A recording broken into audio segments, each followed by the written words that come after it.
Bismillah wa salatu wa salam ala rasulillah. Alors comme suite aux vidéos précédentes, on va continuer et on va poursuivre notre initiation à la production écrite et cette fois-ci on va faire un témoignage sur la torture. يعني راح نديرو شهادة حول التعذيب يعني une personne qui a vu, qui a vécu la torture ou là une personne qui a vu une personne qui a été torturée par je sais pas, par un geôlier ou là par des policiers ou là par le colonisateur français pendant la guerre de libération. يعني راح ينقل لنا حاجة شافها un témoignage يعني حول التعذيب ولا طرق التعذيب ولا يعني هذا لا برودكسيون يعني دائما تلقاوها في الباك.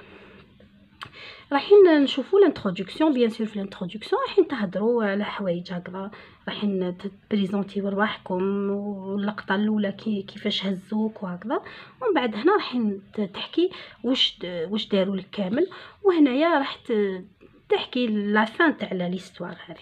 راح نبداو البدايه. Pendant la guerre de libération nationale, j'étais arrêtée par la police française puis évacuée vers le plus proche camp de torture. يعني خلال الحرب التحريرية وقفت ونقلت إلى مركز التعذيب يعني القريب مني. ايفاكوي يعني كي شغل واحد يهزوه، ايفاكوي كالكان يعني يهزك انت تمشي برك، هو اللي يهزك ولا يقودك، ولا المهم انت ما تمشيش بالاراده تاعك. كيما نقولوا باغ اكزومبل ينقلوا واحد للمستشفى ولا ينقلوا واحد لا بريزون ولا المهم. j'avais 22 ans، كان في عمري 22 ans، j'avais 22 ans lorsque la police française m'a pris de ma maison vers un camp de concentration. C'était en 1956. Alors j'avais 22 ans، كان في عمري 22 ans lorsque la police عندما جاءت الشرطة وأخذتني من بيتي إلى مركز اعتقال. J'avais 22 ans lorsque la police française m'a pris de ma maison vers un camp de concentration qui c'était en 1956. يعني في سنة 56 58 54 على حسب العام نتا اللي درت فيه. لابا بون هنايا في التيموانياج هذا راح تحكيك شغل نتايا اللي راك تهضر، يعني باش نسهل عليك برك الامور، باش ما تقولش الى دي رايح نتايا واش راح دير، راح تكتب كي شغل نتا ومن بعد مع الاخر تكتب الاسم تاع هذا لو تيموان. احسن يعني انا نعطيها لك من عندي، سي بلو فاسيل. الوغ لابا جي فو لا مور دو بري. لابا يعني هناك رايت الموت عن قرب. لابا جي فو دي مومون les moments les plus terrifiants de ma vie. رأيت الأوقات الأكثر هلعا في حياتي.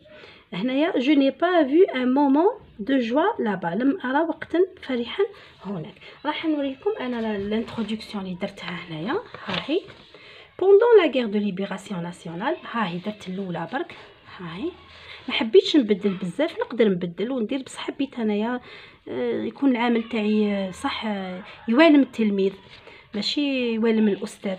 donc pendant la guerre de libération nationale j'étais arrêtée par la police française puis évacuée vers le plus proche centre d'exécution. j'avais à l'époque 22 ans. كان في عمري هزيت برك هذه j'avais 22 ans. ها راهي j'avais à l'époque 22 ans. كان في عمري ذلك الوقت 22 سنة. فوق نزيدو نشوفو هذه.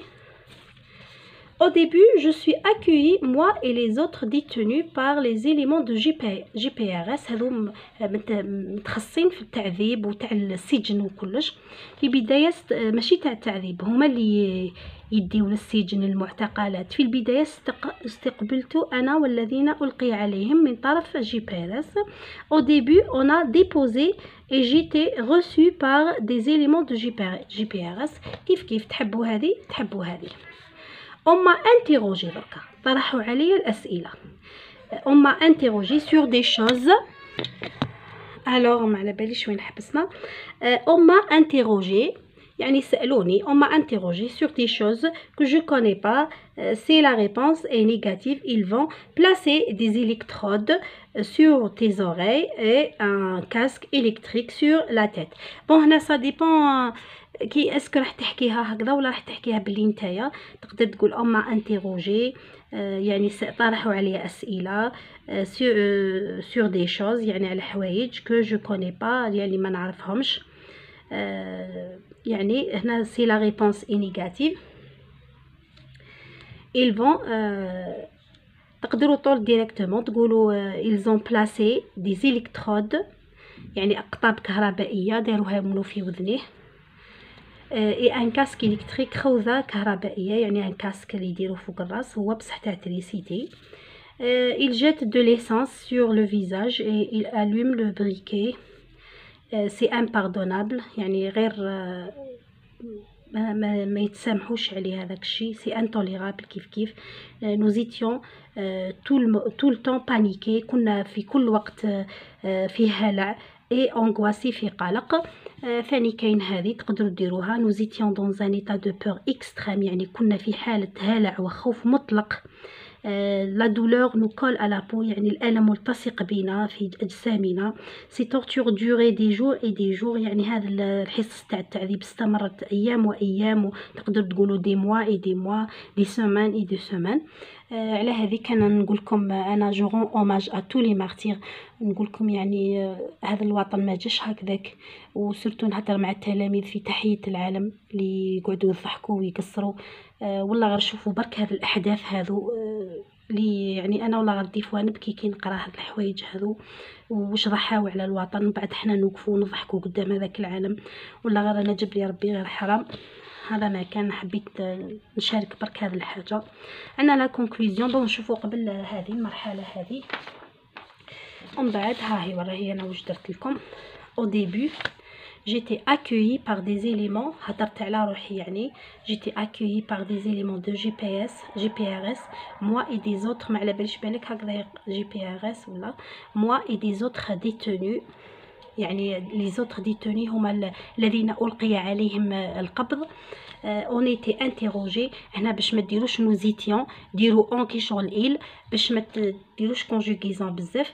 on était interrogé on m'a posé des questions auxquelles je n'avais pas des réponses. تقدروا ديروا برك on m'a interrogé sur des choses que je ne connais pas. حبيت برك نديرهم انا نبدل شويه باش تزيدوا تكتسبوا حاجه اخرى.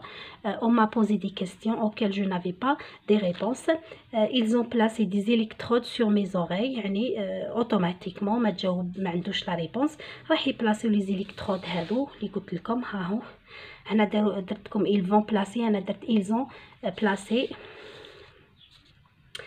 des électrodes sur mes oreilles et un casque électrique sur ma tête. c'est impardonnable. nous étions tout le temps paniqués هاني اللي درتها لكم انايا ها هي et angoissés. بعد ces tortures ont duré des jours et des jours c'est inhumain. هنا تقدروا تخيروا اي حاجه هذه النهايه يكون point de vue تاعكم. enfin انه case dans des fosses on dirait des cadavres. هذه نورمالمون في المرحله الوسطانيه ما كانش عندي بلاصه على هذيك انا ما نحبش نافيشي هذو بصح الله غالب. c'est inhumain علاه نقول لكم حضروا لي. c'est inhumain. cet événement est resté gravé dans ma mémoire يعني هذا الحدث قاعد راسخ في الذهن تاعي.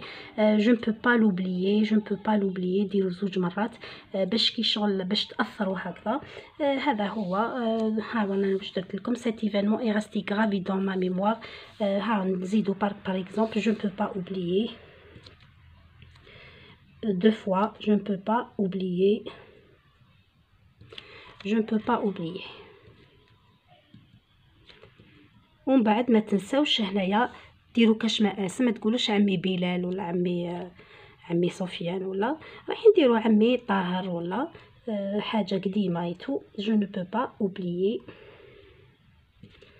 je ne peux pas oublier. انا نخليكم اللي عجبوا الفيديو ما ينساش يدير لي لايك واللي ما عجبوش ما يديرش على روحو وخليونا كومونتير واللي ما فهمش حاجه يشاركنا في الكومنتير تاعو باش نحييو هاد القناه هذه، وباش ثاني اللي سيو تبارطاجيو هاد القناه باش الناس كامل تعم الفائده، وعندكم اجر نتوما ثاني، وربي سبحانه انت تنشر العلم، وربي راه يعطي لك من ما تكسرش راسك، ما تقولش انا لازم نقرا والاخر باش ما يشوفش، ولا غير ربي راه كل واحد حاط له الرزق تاعو، كل واحد حاط له مكتوبه، تسيي تبارطاجي لو ماكسيموم باش الناس كامل تعرف، ونكبروا القناه هذه ان شاء الله باذن الله. نخليكم ونقول لكم سلام.